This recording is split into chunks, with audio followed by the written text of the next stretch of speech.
So hello guys, this is mister Newsophobic and you watching Newsophobic update. So guys, हाजिर हूं मैं एक बार फिर से आपके लिए लेकर बहुत सारी सोशल मीडिया अपडेट को, तो वीडियो को एंड तक जरूर देखिएगा। गाइस, सबसे पहले अपडेट निकल कर आ रही बिग बॉस से। सो गाइस, क्या मनीषा और फुकरा इंसान के बीच लड़ाई हो गई? दरअसल मनीषा जब ब्रेकफास्ट बना रही थी तब फुकरा इंसान उनके पास आते हैं और उनसे कहते हैं कि तुम्हें बार बार चद्दर समेटते क्यों नहीं हो, तुम्हें ये बोलना क्यों पड़ता है? तो मनीषा कहती है तो सच्ची सच्ची बताइए, बात तुझे किसने बताई? तो फुकरा इंसान बताते कि उन्हें बात उन्हें कैप्टन ने बताया, कैप्टन यानी जिया। तब मनीषा ने कहा कि तू जिया की बोली बोल रहा है उस लड़की को, तू जिया की बोली बोल रहा है उस लड़की को, ये नहीं दिखता कि हम सारा काम कर रहे हैं, बट एक बेडशीट रह गई तो उसने तुम्हें मैसेंजर बनाकर भेज दिया। फिर मनीषा जिया के ऊपर चिल्लाने लगी, तो जहाँ पर फुकरा इंसान ने कहा कि तू उसे क्यों चिल्ला रही है, उसने तो सही कहा, उसने हमें बेडशीट समेटने को कहा, वो भी प्यार से। जहाँ मनीषा ने कहा फिर उसने तुम्हें क्यों भेजा, वह मुझसे भी कह सकती थी। अब मनीषा काफी ज्यादा भड़क जाती है, जहाँ पर फुकरा इंसान उसे शांत करने की कोशिश करते हैं। तब मनीषा कहती है तुम तो रहने दो, तुम उनके मैसेंजर बन के आए हो, उसे बोल देता कि जाके तू ही बोल दे। फिर फुकरा इंसान मनीषा को शांत कराते हैं और कहते हैं तू मेरी दोस्त है तो मैं तेरे चद्दर को मैं ही समेट देता हूँ।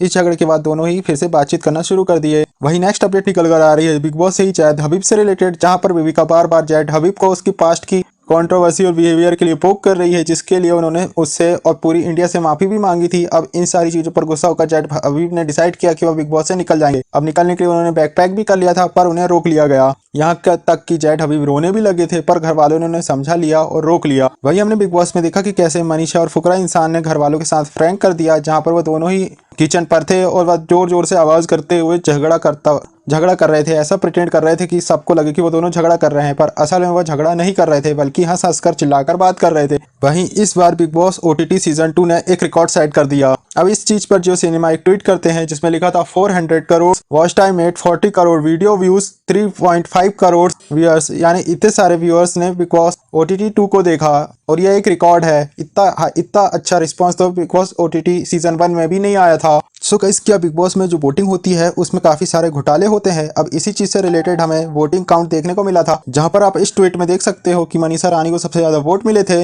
नॉमिनेशन में, वहीं साइरस 3 नंबर में। अब इसी चीज पर अभिषेक आनंद ट्वीट करते हैं रात भर में 700 वोट से ऑलमोस्ट 9K वोट्स कैसे हो गए? वहीं कुछ घंटे के अंदर साइरस को 30,000 प्लस वोट मिल गए। अब इसी चीज पर उन्होंने फिर से रिएक्ट किया, 9K से almost 3K, how it's weird. वहीं काफी सारे लोगों का कहना है कि यहाँ पर किसी भी तरीके का घोटाला नहीं हुआ है, बल्कि ये सारे वोट्स फुकरा इंसान की वजह से साइरस को मिले हुए हैं, जहाँ पर दोनों ने लास्ट टाइम साथ में परफॉर्म किया था। सो गाइस, क्या अविनाश को एक हफ्ते बिग बॉस ओटीटी से इवेक्ट कर दिया जाएगा? दरअसल वोटिंग के लिस्ट में अभी सबसे कम वोट उन्हीं को मिले हैं और हो सकता है शायद इस बार उन्हें इवेक्ट कर दिया जाए। या फिर गाइस, नेक्स्ट अपडेट निकल कर आ रही है अविनाश से ही। क्या पलक जो कि पहले ही वीक में इवेक्ट हो चुकी थी, उन्होंने अविनाश को एक्सपोज कर दिया। दरअसल उनका कहना है, जब वो बाहर इंटरव्यू उन्होंने दिया, उन्होंने बताया कि अविनाश बहुत सारी लड़कियों के साथ अपने नंबर्स को एक्सचेंज करते हैं। वहीं उनके कई सारी लड़कियों के साथ अफेयर्स भी रहे हैं। वहीं जब पलक और अविनाश ने ब्रेकअप किया था तो पलक के फादर को हार्ट अटैक आ गया था उसी समय। वही ब्रेकअप का रीजन बताते उन्होंने बताया कि ब्रेकअप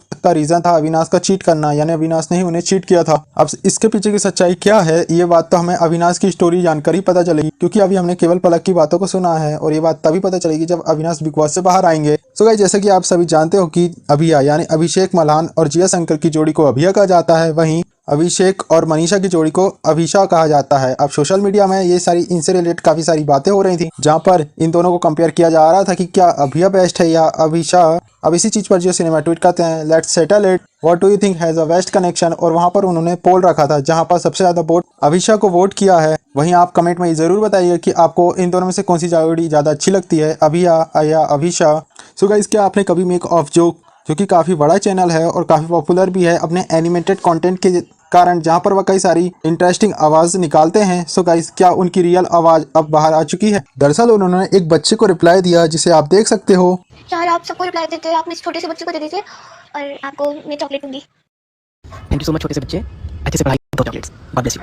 उनकी ये आवाज़ उनकी वीडियो की आवाज़ से अलग है। अब उनकी स्टोरी को सुनकर बहुत सारे लोगों ने उनसे सवाल किया कि भाई क्या ये आपकी रियल वॉइस है? तो जहाँ पर उन्होंने बताया कि हाँ, प्रीवियस स्टोरी में मेरी रियल वॉइस है। सो गाइस, क्या थगेश के साथ स्कैम हो गया? दरअसल नेक्स्ट अपडेट थगेश से ही रिलेटेड है, जहाँ पर उन्होंने अमेजोन में प्री वर्कआउट सप्लीमेंट को ऑर्डर किया था, पर उनके साथ स्कैम हो गया और उन्हें आटा मिल गया। जहाँ पर वह शेयर करते हुए ट्वीट करते हैं order a pre workout supplement from Amazon but this is what I got, आटा भेज दिया। जिसका मैस्टन रिप्लाई करते हैं रोटी खाओ अब।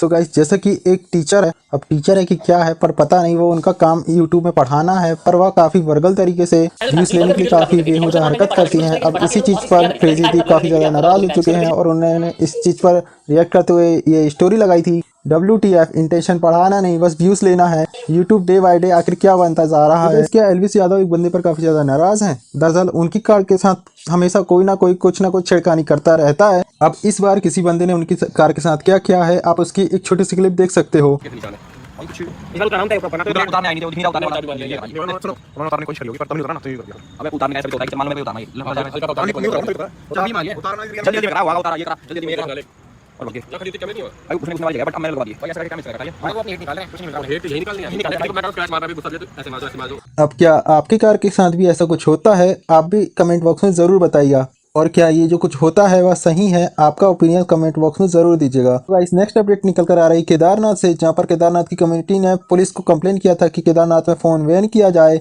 क्योंकि मंदिर पर काफ़ी ज़्यादा रील्स बनाई जाती है और काफ़ी ज़्यादा पोस्ट किए जाते हैं। वहीं राइडर विशाखा गर्ल, जिनका प्रपोजल वाला वीडियो काफ़ी ज़्यादा वायरल हुआ था और इस पर कई सारे लोगों के रिएक्शन भी आए थे। वहीं इन सारी चीज़ों पर केदारनाथ पुलिस ने भी रिएक्ट किया था कि कैसे केदारनाथ मंदिर में वीडियोस और रील्स बनाए जाते हैं और यूट्यूब शॉर्ट्स भी बनाए जाते हैं। इन सारी चीज़ों को संभालना मंदिर समिति का काम है, ना कि पुलिस का। वहीं अगर मंदिर में कोई क्राइम होता है या कुछ गलत एक्टिविटी होती है तो इसकी जिम्मेदारी पुलिस की होती है। इस चीज़ पर इस तरीके से उत्तराखंड पुलिस ने रिएक्ट किया। अब आपका इस सब चीज़ों में क्या सोचना है कमेंट बॉक्स में ज़रूर बताइएगा। तो गाइस इस वीडियो में बस इतने ही अपडेट्स हैं। अब नेक्स्ट अपडेट के लिए चैनल को सब्सक्राइब कर वीडियो अच्छा लगा प्लीज़ वीडियो को लाइक कर चैनल को सब्सक्राइब करें और बेल आइकन प्रेस करना ना भूलें ताकि आने वाली वीडियो की नोटिफिकेशन आपको सबसे पहले प्राप्त हो। मिलते हैं नेक्स्ट वीडियो में, तब तक के लिए बाय।